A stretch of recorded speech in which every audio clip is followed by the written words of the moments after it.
नमस्कार मंडळी, welcome back to cooking mode channel. चला आजची रेसिपी आपण स्टार्ट करूया।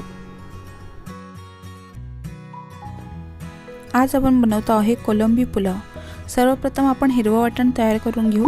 त्यासाठी आपण मिक्सरच्या भांड्यात थोडे लसूण, थोडं आलं, थोडी दालचिनी, 2 छोटी वेलची, 2 चमचे धणे,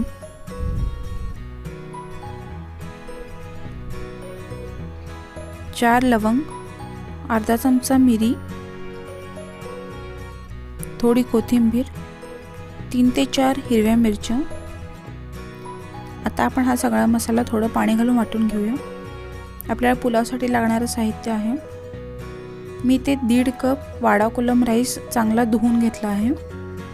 तुम्ही कुठला दुसराही तांदूळ घेऊ शकता। 1 मोठा बारीक चिरलेला कांदा, वाटलेले हिरवं वाटण, 1 कप कोलंबी जी मी साफ करून हळद, तिखट आणि मीठ लावून घेतला आहे, हळद, चवीनुसार मीठ आणि फोडणीसाठी लागणारे तेल। आपण रेसिपी स्टार्ट करूया। आपण ही रेसिपी कुकरमध्ये करतोय। कुकर चांगला गरम झाल्यानंतर मी त्यामध्ये 3 ते 4 टेबलस्पून तेल घालून घेते। तेल चांगलं गरम झाल्यानंतर आपण त्यामध्ये बारीक चिरलेला कांदा घालून घेऊया आणि चांगला परतून घेऊया।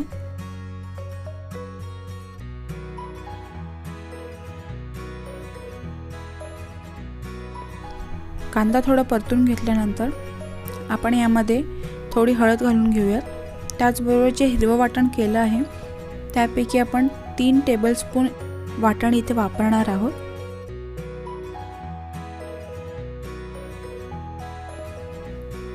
मसाल्याचा कच्चा वास जाईपर्यंत आपण इथे सगळं परतून घेणार आहोत।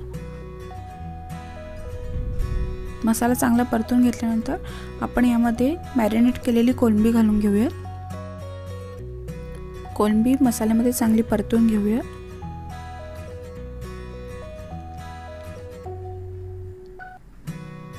मसाल्याला थोडं तेल सुटल्यानंतर आपण यामध्ये धुतलेला तांदूळ घालून घेऊया।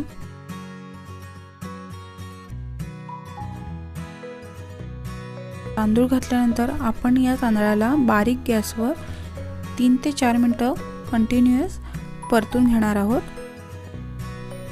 तांदूळ चांगले परतून घेतल्यामुळे आपला पुलाव एकदम मोकळा तयार होईल। 3 ते 4 मिनिटं झाली आहेत। आता आपण यामध्ये गरम पाणी घालून घेऊया। मी इथे 1.5 कप तांदूळ घेतला आहे, त्यामुळे मी इथे 3 कप गरम पाणी वापरत आहे। सगळं आता आपण चांगलं एकत्र करून घेऊया। आपण गॅस मीडियम ते लो मध्ये ठेवून याला एक चांगली उकळी येईपर्यंत वाट बघूया।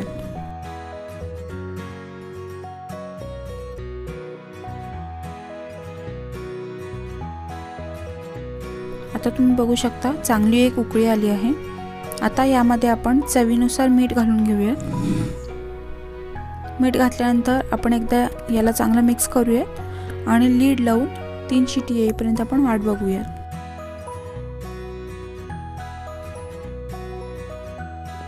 या पुलाव सोबत तळलेला फिश, तळलेला पापड आणि सोलकढी हे कॉम्बिनेशन खूप छान लागतं।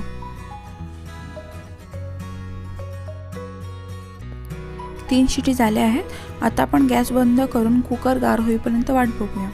त्यानंतर सर्व करूया गरम गरम कोलंबी पुलाव। नक्की ट्राय करा आणि तुम्हाला कसा वाटला हे मला नक्की कमेंट बॉक्समध्ये सांगा। या चॅनलला लाईक करा, शेअर करा आणि सबस्क्राईब करा। Eat healthy, stay healthy. Thank you.